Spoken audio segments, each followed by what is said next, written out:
Back to you again. I hope कि आप सब अच्छे होंगे और आपने अपने लास्ट टॉपिक को रिवाइज कर लिया होगा। लास्ट क्लास में हमने अपना न्यू चैप्टर स्टार्ट किया था, chapter number 18 waste water story. तो उसमें हमने देखा था कि वेस्ट वाटर होता क्या है, उसकी क्या स्पेसिफिक डेफिनेशन होती है। उसके बाद हमने देखा था क्लीनिंग ऑफ वाटर, ठीक है, उसके बारे में हमने बात कर ली थी। और हमने देखा था सीवरेज और सीवर, ठीक है, दोनों के बीच में डिफरेंस। अब नेक्स्ट हम टॉपिक कंटिन्यू करते हैं, ट्रीटमेंट ऑफ पॉल्यूटेड वाटर, ठीक है। अब पॉल्यूटेड वाटर की बात कर रहे हैं हम सीवेज वाटर की बात नहीं कर रहे। जनरल आपका जो पॉल्यूटेड वाटर होता है उसकी बात हम कर रहे हैं। तो उसका क्या ट्रीटमेंट होता है, उसको किस तरीके से हम ठीक कर सकते हैं, ठीक है। आपकी ये एक एक्टिविटी है, ये कोई आपका टॉपिक नहीं है, ये आपकी बुक में एक एक्टिविटी दे रखी है, तो कुछ स्टेप्स है उनको हम देखेंगे। Aeration, air is bubbled through the waste water while it is continuously stirred. अब एरेशन क्या होता है कि जो हमारा एयर होता है वो क्या है, आपने जनरली देखा होगा कि जब जो वाटर है उसको अगर हम रोटेट करते हैं तो क्या होता है, बबल्स आने लगते हैं। तो इसी तरीके से जो एयर है उसके अंदर क्या है, बबल्स आ रहे हैं वेस्ट वाटर के थ्रू। जब उसको क्या कर रहे हैं, कंटिन्यूअसली स्टिर्ड, स्टिर्ड का मतलब जब घुमा रहे हैं, ठीक है, मिक्स कर रहे हैं, तो वो कैसी हो रही है, बबल्ड, उसी को बोलते हैं एरेशन वाटर, ठीक है, simple. Next filtration, aerated water passes through a deep filter of a layer sand, fine gravels and medium gravels, ठीक है। अब हो क्या रहा है, जो फिल्ट्रेशन है, जो हमारा एरेटेड वाटर मतलब जो बबल वाला वाटर है, सिंपल वो क्या है, पासेस थ्रू हो रहा है deep filter of layer sand. अब क्या है, सैंड के थ्रू हम क्या कर रहे हैं, उसको पास करवा रहे हैं, जितनी भी सैंड है उसमें से पास करवा रहे हैं ताकि वो क्या हो सके, फिल्टर हो सके, ठीक है। और कहां से, फाइन ग्रेवल, ग्रेवल का मतलब पत्थर, ठीक है, एंड मीडियम ग्रेवल, इन सारी चीजों में से हम पास करवा रहे हैं ताकि वो क्या हो सके, फिल्टर हो सके वाटर। नेक्स्ट अब स्टेप आता है हमारे पास chlorination. Chlorine is added and mix to the filtered water until water is clear. अब क्लोरीनेशन की बात करते हैं, जो हमारा वाटर है वो क्या है, फिल्टर हो गया। अब उसको क्लियर करने के लिए पूरी अच्छी तरीके से हम क्या करते हैं, क्लोरीन को ऐड करते हैं। आप सभी ने देखा होगा कि जितने भी पूल्स वगैरह होते हैं उसमें क्लोरीन की टैबलेट्स वगैरह या फिर क्लोरीन को ऐड किया जाता है ताकि वो क्या हो सके, वाटर हमारा क्लियर हो सके। इसी तरीके से हम क्या करते हैं, वाटर के अंदर जब वो फिल्टर हो जाता है उसके अंदर क्लोरीन ऐड करते हैं ताकि पूरे अच्छे तरीके से जो हमारा वाटर है वो क्या है, क्लियर हो जाए। अब ये जो सारे प्रोसेस है इनके थ्रू हमारा जो सीवेज वाटर होता है उसको हम साफ नहीं कर सकते, ठीक है।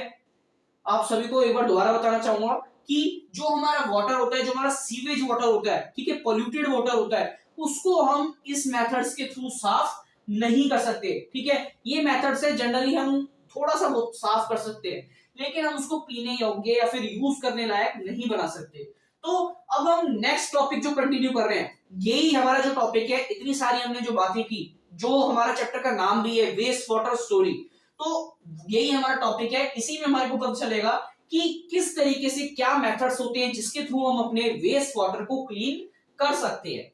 बात करते हैं वेस्ट वाटर ट्रीटमेंट प्लांट, ठीक है। अगर इसको शॉर्ट में बोले तो क्या बोल सकते हैं, WWTP, क्या बोल सकते हैं शॉर्ट में, WWTP। Waste water includes biological, physical and chemical matter and hence involves biological, physical and chemical processes of removal of the contaminants. अब होता क्या है, जो वेस्ट वाटर होता है उसके अंदर मैंने आपको बायोलॉजिकल बताया था, biological, physical and chemical matter होते हैं, ठीक है। जैसे आपका वेस्ट हो गया कोई भी, ठीक है, आपका बैक्टीरियाज हो गए, ये सारे आपके क्या होते हैं, बायोलॉजिकल फैक्टर्स, ठीक है। बायोलॉजिकल क्या होते हैं, मैटर्स होते हैं उसके अंदर। तो ये क्या होते हैं, बायोलॉजिकल, फिजिकल, केमिकल, आपके एक प्रोसेस होता है जिसके थ्रू ये सारे आपके क्या किए जाते हैं, रिमूव किए जाते हैं। तो फर्स्ट हम बात करेंगे बायोलॉजिकल और फिजिकल के बारे में, ठीक है। कंटिन्यू करते हैं। फर्स्ट पॉइंट आता है separation of large objects from sewage water. अब आप सभी ने देखा होगा कि जो सीवेज वाटर होता है, ठीक है, उसके अंदर जितने भी लार्ज ऑब्जेक्ट्स होते हैं, जैसे आपकी बॉटल्स आ गई, ठीक है, आपकी कैंस आ गई, तो ये सारे क्या है, लार्ज ऑब्जेक्ट। इसको हम कैसे सेपरेट कर सकते हैं। The wastewater is first passed through bar screens which remove big objects like plastic bottles, napkins, racks, cans and sticks. क्या होता है कि एक बार स्क्रीन होती है, ठीक है, ऐसे एक बार स्क्रीन होती है, तो उसको क्या है, लगा दिया जाता है। उसके अंदर क्या होता है, जितने भी लार्ज ऑब्जेक्ट होते हैं वो वहीं पर रुक जाते हैं, सेपरेट हो जाते हैं। जितने भी छोटे ऑब्जेक्ट्स हैं, ठीक है, वो क्या है, फ्लो ऑफ कर जाते हैं। इसी के थ्रू हम क्या कर सकते हैं, अपने जितने भी लार्ज ऑब्जेक्ट है उनको सेपरेट कर सकते हैं सीवेज वाटर में से, जैसे हमारे प्लास्टिक बोतल, नैपकिन्स, रैक्स, स्टिक्स, ये सारी चीजें। अब नेक्स्ट स्टेप आता है separation of sand and dirt. अब जितनी भी सैंड है और डर्ट उसको रिमूव करना अपने सीवेज वाटर में से। The waste water is then send to a grit and sand removal tank. ठीक है, ये एक टैंक है जिसका नाम है grit and sand removal tank. इस चीज का यूज किया जाता है सैंड और ग्रेट को रिमूव करने में।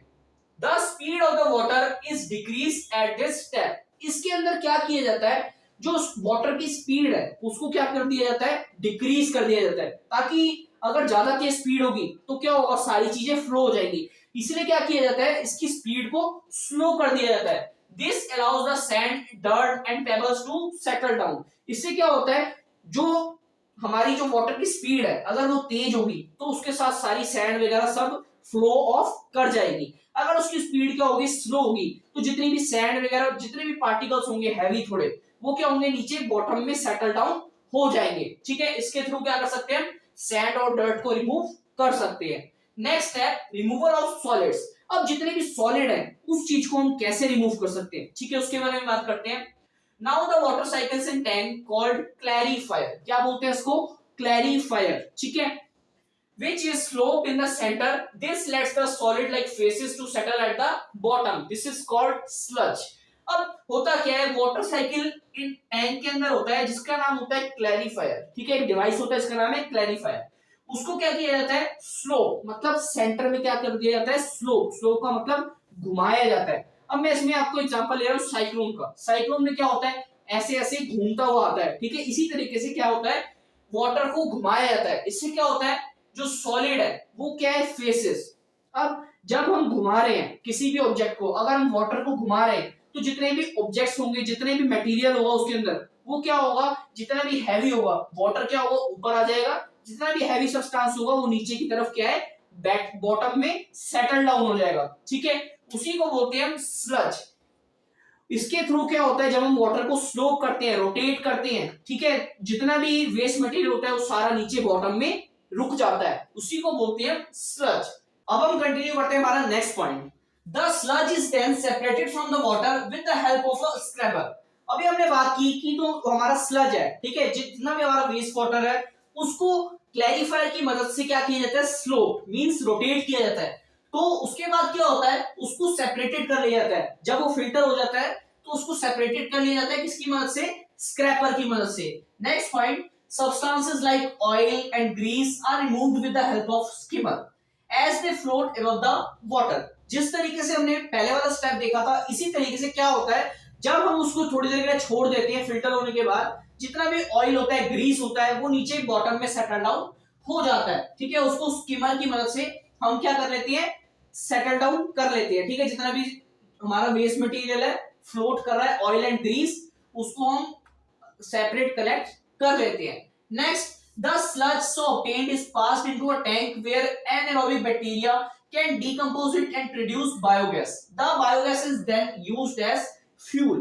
अब उसके बाद the sludge, जो हमारे को sludge मिला, ठीक है, उसी की मदद से उसको पास किया गया एक टैंक के अंदर, जहां पर क्या है, एनाएरोबिक बैक्टीरिया। ठीक है, जो हमारा स्लज है उसके अंदर क्या है, एनाएरोबिक बैक्टीरिया। उसने क्या किया, उसको क्या कर दिया, स्लज को डीकंपोज कर दिया, और उससे क्या मिली हमारे को, बायोगैस। क्या मिली हमारे को, बायोगैस। इसी बायोगैस का हमने यूज कर सकते हैं इसको फ्यूल के तौर पे। ठीक है, इसको हम फ्यूल की तरह क्या कर सकते हैं, यूज कर सकते हैं। नेक्स्ट पॉइंट आता है द सस्पेंडेड स्लज रिमूवल। अब अभी हमने बात कर ली रिमूवल ऑफ सॉलिड के बारे में। ठीक है, ये सारे स्टेप्स हैं। इसके बाद एक स्टेप और आता है हमारा, जिसके बारे में हम बात करने वाले हैं, suspended sludge removal. The clarified water also needs to be clean further. अब हमने वाटर को फिल्टर कर लिया, लास्ट स्टेप हमारा आता है, एक स्टेप हमारे को और करना पड़ेगा ताकि जो हमारा वाटर है वो अच्छी तरीके से क्लीन हो जाए। Hence, it is moved to an aerator that pumps air into it. अब क्या कर देंगे हम इसको, एरिएटर के अंदर क्या कर देंगे, मूव कर देंगे। ठीक है, उसके अंदर डाल देंगे और वहां पर क्या होगा, हम एयर को पंप करेंगे। Next, this allows aerobic bacteria to grow in water. इससे क्या होगा, जो हमारे जो एरोबिक बैक्टीरिया है वो क्या होंगे, वाटर के अंदर ग्रो होना स्टार्ट हो जाएंगे, जिसकी मदद से क्या होगा, the aerobic bacteria consume organic waste, scraps, food waste and other element that remain in the clarified water. ये एरोबिक बैक्टीरिया जब हमारा ग्रो हो जाएगा, इसी की मदद से क्या होगा, जितना भी हमारा ऑर्गेनिक वेस्ट है, सोप्स है, वेस्ट वाटर है, फूड वेस्ट है, ये सारे क्या हो जाएंगे, रिमूव हो जाएंगे। किसकी मदद से, हमारे एरोबिक बैक्टीरिया की मदद से, जो कि हमारा क्लैरिफाइड वाटर में बचे हुए थे। Next, this water is allowed to settle for several hours and then these waste materials settle down in a tank. This is called activated sludge. अब ये जो हमारा वाटर है, इसको हम क्या कर देंगे, थोड़ी देर के लिए सेटल डाउन कर देंगे, ठीक है, ऐसे ही छोड़ देंगे। उसके बाद क्या होगा, जितने भी हमारे वेस्ट मटेरियल होंगे वो नीचे सेटल डाउन हो जाएंगे। उसी की मदद से हम क्या कर लेंगे, इसको सेपरेट कर लेंगे। इसी को बोलते हैं एक्टिवेटेड स्लज, ठीक है। उसमें हमने देखा था इसको क्या बोलते हैं, स्लज, लेकिन यहां पर इसको क्या बोलते हैं, activated sludge. Next point, the water is removed from the top of this sludge with the help of machines और सैंड्स ड्राइंग बेड्स।